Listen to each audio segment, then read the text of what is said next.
দুই শ্রেণীর লোক হাসরের ময়দানে সবার উপরে থাকবে, যাদের কপালের মধ্যে নূরে জ্বলজ্বল করবে। কয় শ্রেণীর? সাহাবায়ে কেরাম ডাক দিয়া কয়, নবী গো, ইয়া রাসূলুল্লাহ, কারা সেই ভাগ্যবান ব্যক্তিগুলা? এই দুই শ্রেণীর লোক কারা নবী গো? তখন রাসূল বললেন, প্রথম শ্রেণীর লোক হবে হক্কানি আলেম।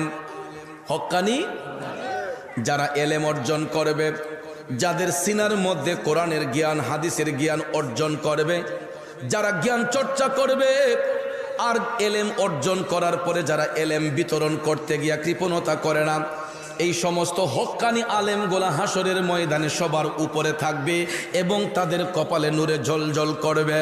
তুমি রাখো কি বা মারো এই দয়া করো, থাকিতে যেন তোমায় না ভুলি।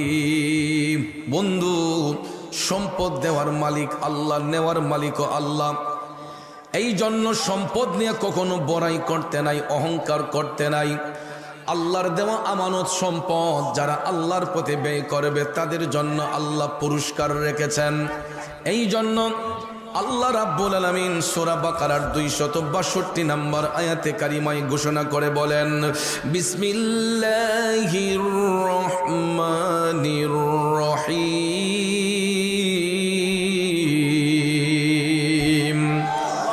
আল্লাযীনা ইউনফিকুনা আমওয়ালাহুম ফি সাবিলিল্লাহি সুম্মা লা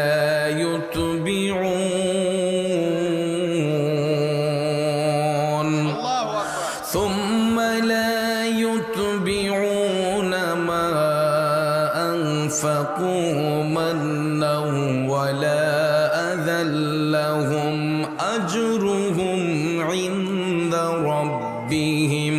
উচ্চস্বরে বলুন ঘোষণাটা কার?